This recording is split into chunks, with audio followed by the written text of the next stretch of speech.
Hello and welcome back to Catching Up on Capitol Hill, a series in which we discuss the latest in tax legislation and in tax policy.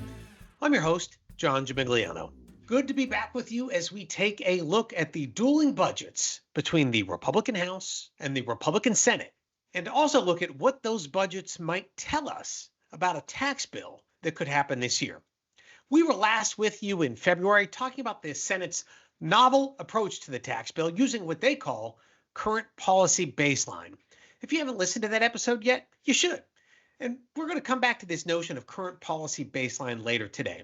But since February, you haven't missed a whole lot as Congress has been consumed with funding the government and avoiding a shutdown on March 14th. Well, Congress did avert a shutdown, funding the government through September 30th, allowing them to now turn their attention back to tax. Well, as soon as they get back from their current recess, that is, but they will soon. But before we can talk tax, we have to talk budget. And to help me do that, we are joined by our friends today, Jen Acuna and Dan Winnick. Jen, the first question I have is for you, because look, this is a tax podcast, or at least a tax policy podcast, but we haven't talked a lot of tax in the last couple of episodes. Remind everybody, why are we still talking about a budget bill and not yet a tax bill? That is an excellent question. It is the link between reconciliation and the two-step process of reconciliation. So I always talk about this two-step process because usually we've already cleared the first step, and you have to clear the first step before you can even get to the policy bill, which is when we really talk about tax. But the first step is the passing of the budget resolution, where both chambers have to pass the identical budget resolution for reconciliation. And what that sets out is the budget, exactly how much money can be spent, or how many spending cuts in this case would have to be hit and targeted in order to then move on to the second bill, which would have to adhere to the restrictions set out in that budget resolution. So right now we're still in step one, trying to get consensus between the Senate and the House on the budget resolution before we can even move on to the tax policy piece. Got it. So this is a necessary first step. And once we get this budget, it will tell us a lot, perhaps, about what the tax bill might look like, the size, the shape, the contours. But if I understand what you're saying, until we get that, we're not going to see. I mean, it would seem really unlikely we would see actual tax legislation from either committee. Is that fair to say? Until we get a budget, we're probably not going to see a bill? Absolutely. Let me know how much we can spend, and then I'll tell you what's in it. Perfect. Okay. I think that makes sense. Okay. So now, Dan, we finally got this House budget. It was big news. Could the House muscle through its budget? And it did, by the skin of its teeth, get its budget through. So there's a lot in there, right? Lots of committees of jurisdiction. We could spend episodes on it. But again, this is the tax podcast. So give us a quick highlight. Like, what are the key points in the House budget for tax? And what does that mean for what the tax bill might look like in the House?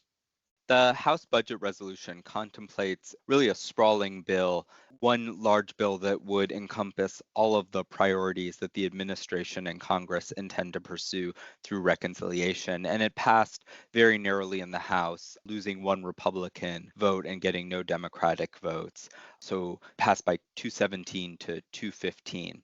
It envisions a $4.5 trillion increase in the deficit from tax cuts on a net basis, so taking into account both increases in taxes and decreases in taxes over the 10-year budget window.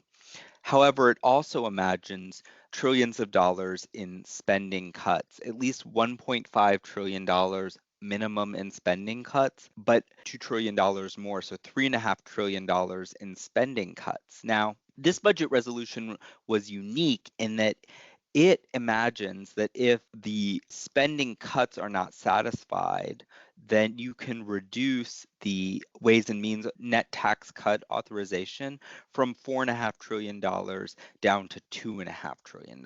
So it has this sort of dynamic impact between the spending cuts and the tax cuts. The other thing that was unusual about this House resolution is this budget resolution needs to pass the House and Senate and needs to tell both the House and the Senate what they need to do in a reconciliation bill. Well, this resolution the House passed only deals with the House side, so it isn't really a complete reconciliation budget resolution. So the Senate really would need to take it up as a vehicle and kind of do its own thing with its own committees, even if it largely agreed with the policy in the House bill.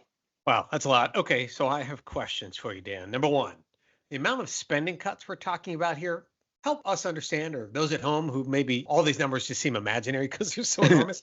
How ambitious are these spending cuts that are in this budget? It can be hard even for members of Congress when they're talking about billions and trillions of dollars to realize sort of the magnitude of the different amounts we're discussing. There are not that many discretionary programs in the federal budget where you can get trillions of dollars of spending cuts within the window. And so these are quite ambitious cuts on the spending side that could be very politically challenging for a number of members. In my many, many years of doing this, I don't ever remember spending cuts of this magnitude moving through. So it's possible. And for those that are concerned about the deficit, you may be cheering them on to find them. But of course, if they were easy, they probably would have already been done. So this is going to be challenging. Let me ask you another question, Dan. So if I understood the amount given to the Ways and Means Committee, right, our tax writing committee, that they can add to the deficit, this is meaning then that they could have, for example, up to $4.5 trillion of, I'm using air quotes here, free tax cuts, right? We don't have to pay for these or offset them with tax increases if they were able to get that full 4.5 trillion. Is that what we're saying? Yes, that's right. But that depends on the other committees coming up with spending cuts. So $4.5 trillion of tax cuts, that would largely give them room to extend the TCJA for much of the budget window without having new tax increases, and would also give room for additional tax cuts, such as some of the ones that the president has promised on the campaign trail, like no tax on tips or no tax on Social Security or no tax on overtime, but really only up to a limited point, and then policies like the domestic manufacturing deduction. So it's all sugar on the tax side, but you have to come up with these difficult spending cuts to get there. Right. Somebody else has to take the medicine so that Ways and Means gets the sugar. Got it. All right, Jen, two questions for you. One, did it surprise you either the way the House put it together or that it actually passed? And then I want you to take a few minutes to compare what the House approach has been to what the Senate has done on the budget. I was surprised that the House was able to pass the resolution, although not as surprised now that you actually look at the resolution. I was surprised to see a $4.5 trillion deficit amount because of the concerns that we had heard from House Republicans about deficit spending in the bill. That's where what Dan mentioned, that $2 trillion link to spending cuts, really came in and saved the day and allowed this resolution to pass the House. The Senate, on the other hand, took a completely different approach. Remember earlier we were talking about the one bill versus two bills. The Senate wanted two bills, one bill that would be easier to pass, easier to negotiate, to get a quick win for the administration and for the new Congress. That would include an increase in border security funding and defense spending, followed up by the second bill, which would tackle the tax cliff, would tackle the TCJA expirations. So the budget resolution that was passed by the Senate, I will note that the Senate passed its resolution days before the House had negotiated and passed its resolution. So they were kind of moving in different directions, the chambers. So this budget resolution is that first bill of the two bill process that had been designed by Senate leadership. This budget resolution has an increase in border security spending of $175 billion and $150 billion increase in defense spending. Important to note, the key distinction between the two is that it does not have a placeholder or a deficit instruction for TCJA extensions. You know how Dan mentioned the $4.5 trillion deficit instruction? No such instruction in the Senate bill because it was just imagined as a completely different bill that they would utilize this budget resolution to deliver, a completely different bill, not the tax policy bill. So that was the Senate approach. It passed a number of days before the House had negotiated its budget resolution. So at some point, they are going to have to marry the two if we're going to start talking about the actual tax bill and the TCJA response. Well, we're going to get to that, how they're going to advance this. But let me ask you a question, because it seems like a long time ago. It wasn't that long ago. We did an episode on one bill or two bills. That might have been in January. Do you think the two bill strategy, the Senate strategy of two bills, is it dead? You know what they say, it ain't over till it's over. I don't think it's dead. I do think that both chambers saw that the House was able to pass its resolution. The resolution is not something that would necessarily pass as easily, or it wasn't that easy, but it's not something that the Senate would necessarily pick up and just move unrevised. Depending on how long it takes them to get on the same page with respect to this tax resolution, you still have this budget resolution that's hanging out there, the two-step approach that's serving as a safety net. In the case that the tax discussions just take much longer than anticipated, I don't think it's dead until they have passed a full resolution for the tax bill. Totally agree with you. Right. It's still there as the safety net in case this very audacious, ambitious one bill strategy that the House is pursuing fails. Got it. All right, Dan, back to you. So what now? Got a House budget you outlined for us, incredibly ambitious. Got a Senate budget, very narrow, small baby step on the pathway to legislative success this year. What do the House and Senate have to do now? Well, the House and Senate will be coming back from recess, and over the next couple of weeks and months, they'll have to negotiate a budget resolution that satisfies both chambers' needs. As Jen mentioned, there is still the possibility of a 2025 budget resolution that could set up a two-bill approach.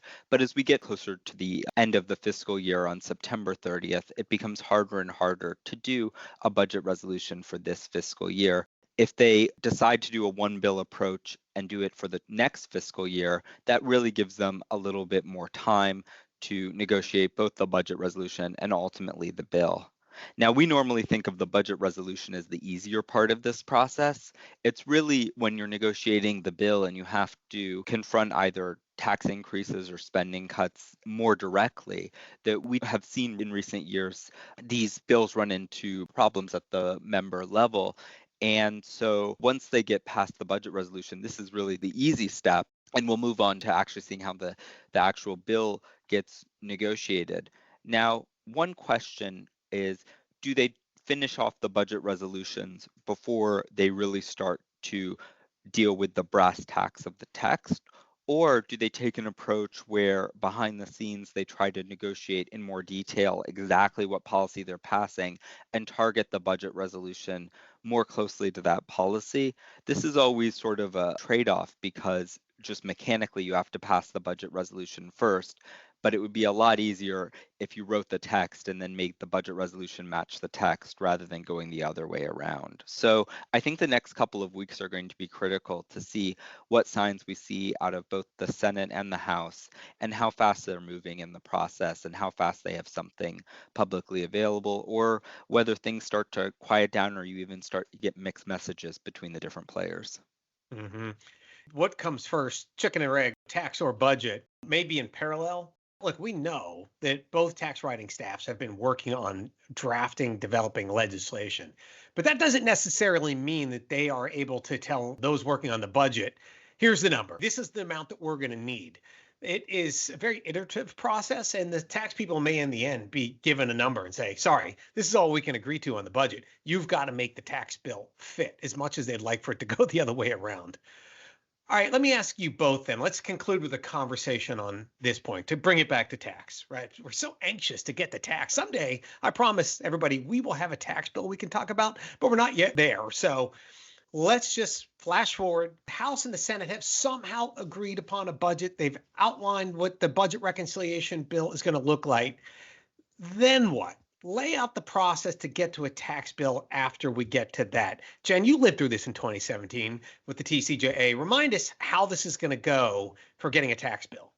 Yes, I did live through it with the TCJA. And the first step is they have to negotiate a bill. So that does take time unless they're doing this in tandem approach. But traditionally, you first negotiate your budget and then you negotiate your tax bill. I think they're doing a little bit of both now. So you would expect to have some sort of a lag in time where the chambers are putting together their tax proposals. But the next step, if they choose to mark up the bill, would be committees of jurisdiction would then process the bill through committee. With this one big beautiful bill approach, there are many committees of jurisdiction that are instructed. Each of those committees would have to hold a markup and then vote the bill out of committee before it hits the House or the Senate floor. And it's a large number of committees. 1, 2, 3, 4, 5, 6, 7, 8, 9, 10 committees of jurisdiction instructed. So there are many committees of jurisdiction that would then have to mark up. Once those markups are done, then they go on the chamber floor. Usually the House moves first. So you see the House process starting, quickly followed by the Senate process. So Ways and Means in the tax base would release its chairman's mark, and that's processed by the committee. Also, there's an amendment process during that committee processing of the bill. Then, of course, once it moves to the floor, on the Senate side in particular, it would be open to amendment. So there would be a number of amendments that would either be factored into the bill before it hits the floor or potentially made on the floor while the members are considering the bill leading up to the chamber vote. That assumes they have the same bill. Both chambers have to have the same bill before it can be sent over to the president's desk. If they do not have consensus, if they do not have exactly the same bill, then it could potentially go to conference where both chambers negotiate that final bill, the final text. Because remember, the text has to be identical, cannot be off even by a period, has to be identical. And then it would move through both chambers again, and then it would be sent to the president's desk. So many procedural steps, even after we've cleared the budget resolution process between that point and signing. During the TCJA, it took about 7 weeks from the moment the House Ways and Means Committee released its bill to signing. That was incredible. I mean, that was one of the criticisms of the TCJA, the speed with which it moved. That could definitely happen again. But boy, that was really unusually fast. So, Dan, look, you lived through your own budget reconciliation bill, the Build Back Better. Do you remember how long it took from the moment that you had a budget agreement till the House passed that bill, right? It went through committee, the committee marked it up, approved it, then it went eventually to the House. That was a longer process back in 2021, wasn't it, or 2022? 2021 and 2022, that's right. So in that bill, there was a budget resolution agreed to, and then some time elapsed before the Ways and Means Committee and the other committees of jurisdiction. As with the House proposed bill, it was a Build Back Better in the form it was in at that time, crossed many committees of jurisdiction, so all the committees had to consider it. Then it went to the House Budget Committee and eventually to the House Rules Committee, and there was a longer gap than you had seen in TCJA.